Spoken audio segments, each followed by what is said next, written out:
Yeah, I think so. I think a decision had to be made. And I always feel with a manager, if you've got a similar record to the guy before, who you replace, so Rafa Benitez won a similar sort of run, I think 1 win in 12 or something like that, you can't complain then when the club decide to make a change when you've got a similar sort of record. So we're going to look at Everton this season and the underlying numbers as well, really. So we look where they are, the points. We know they're joint bottom of the table with Southampton. The problem is their underlying numbers in terms of expected goals against, is pretty much where they are. You know, so yes, they should have scored a few more goals. We get that, but we know they've lacked goals with Dominic Calvert-Lewin. Actually, their XG against, and if you actually look at the goals they've conceded, I mean, the fact Jordan Pickford has been playing out of his skin has meant they've actually got a better defensive record than what those numbers tell you. But what the kill has been, I think for Frank especially, is that Everton have become such an easy touch. And that's not just on Frank, that's on those players.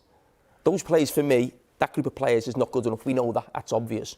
But they shouldn't be bottom of the league. And what's the absolute killer is that Everton,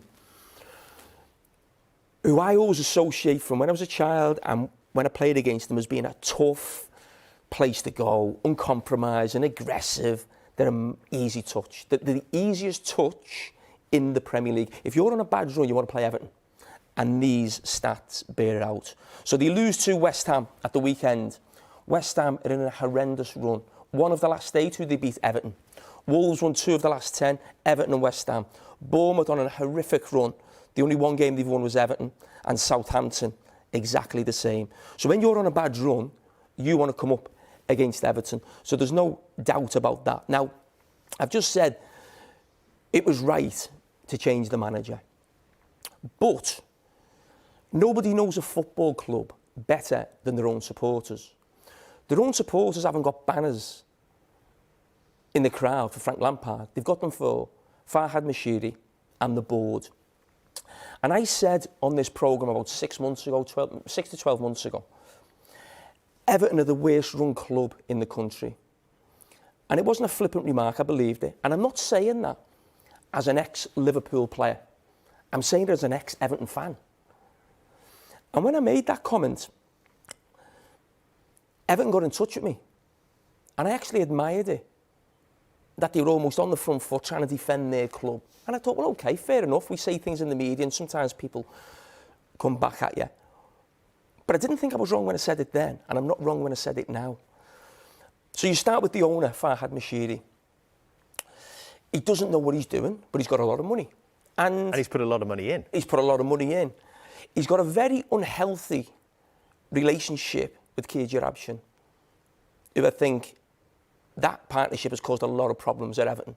The same person's players are coming in, managers are getting changed left, right and centre. He'll ring you up as well. Yeah, he will do. I'll be waiting for it. Why does every Everton manager fail? Why? So Frank's gone. I'm saying he deserves to go, OK. But you've got a young up-and-coming English manager. You've got a Champions League winning manager in Rafa Benitez and Carlo Ancelotti. You've got a young up-and-coming foreign manager, Silva. Koeman has been around the world, managed lots of teams. So when every club fails, you've got to look at the top. So that's Farhad Moshiri. We know it's a mess.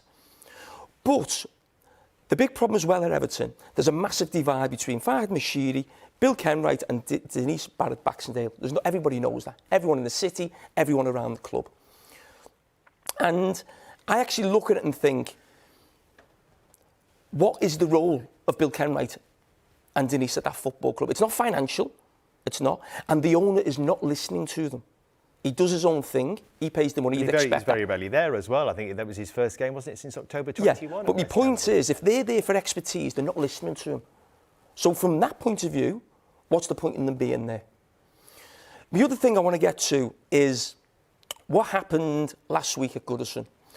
There was a protest that everybody knew about that was going to happen on the back of the Southampton game. It wasn't going to be in the game, it was going to be at the end of the game.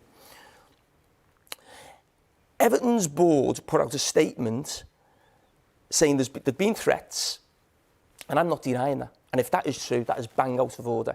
Bang out of order. But for me, I think Everton's board, or at least somebody, should have been at that game. And the statement he put out as a football club, I thought was bang out of order. It felt to me that they demonised the whole fan base. And again, I'm not saying they're telling lies in terms of threats, but that comes with the name of the game. Physical threats and violence against board members? Yeah, it may have been. Who knows? There was nothing reported to the police. We need to say that. But what I would say is they threw the whole fan base under the bus, and you don't do that, especially in the city where we're from. In Liverpool, you back your own. Whether it's family, whether it's your football club, that's what you do. Now, they were there to criticise them and give them stick and want them out the club. Those supporters kept them up last year. Don't forget that. Now, the supporters are protesting against them and want them out the club.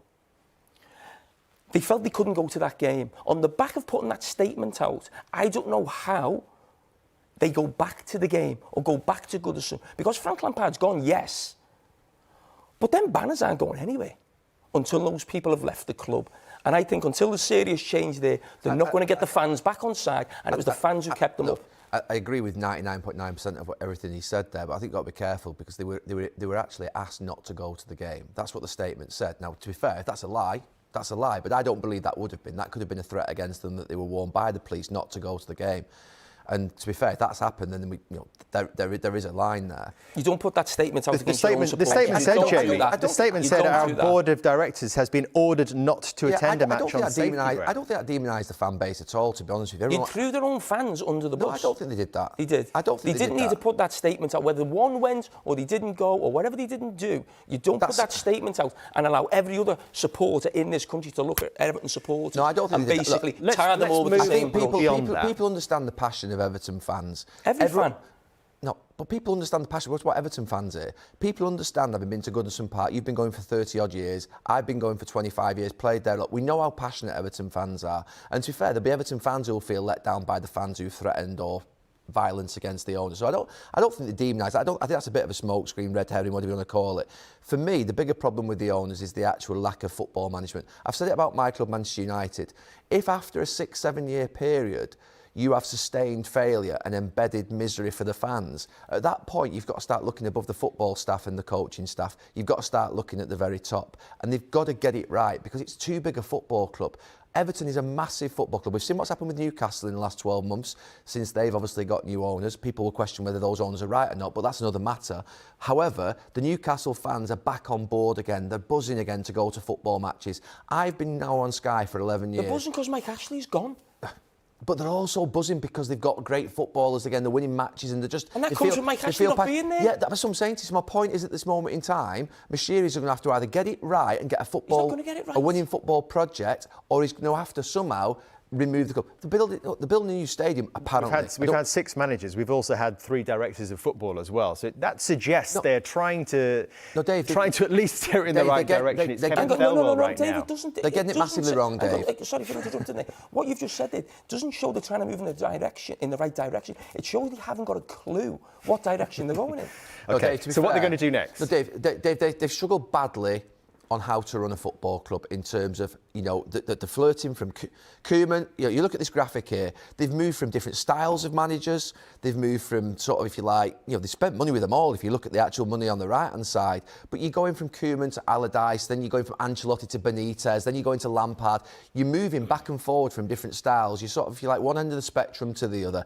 They are absolutely all over the place when it comes to the identity of the football project that they've got. They have not got an identity at Everton. And I think we're all pretty clear. Everybody in football is pretty clear of what Everton should be as a football club. It should be high energy, high tempo, getting the fans going, getting the ball directly forward as quick as possible. That's what I'm not talking about lump ball, by the way, here. I'm talking about Everton's style of play that you feel that club is. Just as I feel as though my club's got one, you feel like your club might have one. Well, there's perhaps 2 managers that are being talked about right now that might be able to deliver that style of football. Very different, Bielsa and Deitch. But how can you have Bielsa and Deitch? But we don't know that's the shortlist. No, but what I'm saying, let's say that was the shortlist, because it wouldn't surprise you looking at that list we've seen before: Koeman, Allardyce, Benitez, Ancelotti. I hear this all the time, and I feel for clubs when they pick a manager, because everyone says, they're completely different. Have you picked the same manager every time you pick a manager? Exactly the same. No, but the idea is that you try and settle down to fit a manager that fits the style of the players. How many clubs do that?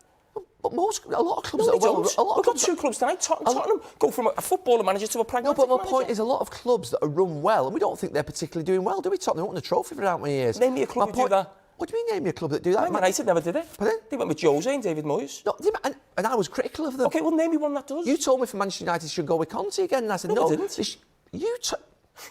You're on record as saying Manchester United should go with Conte. I said, from a style of play point of view, Manchester United have to stick to what they do, which is playing good football in a fast-tempo way.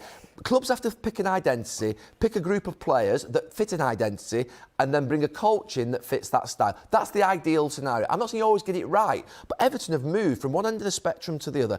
They've got no consistency. They're all over the place. And I have to say, you've got to start looking... Look, the players, to be fair, they are a shambles. I mean, some of them mistakes that they're making, they're experienced players, some of them, by the way. It's a good job we got a 15-minute delay, isn't it? Yeah. What a way to start the show. That's the trains. We'll keep you across shambles. What happens at Everton. Remember, still no actual confirmation from them tonight that Lampard has indeed gone, but it seems to be... What does that say? Well, he's not gone yet. It hasn't been confirmed by Everton yet. It hasn't been widely... But it's been reported everywhere. Dave, we know it's happened. Right, I'm going to move on now. But that is, to be fair, symptomatic of a club that's not organised. That is symptomatic. Possibly.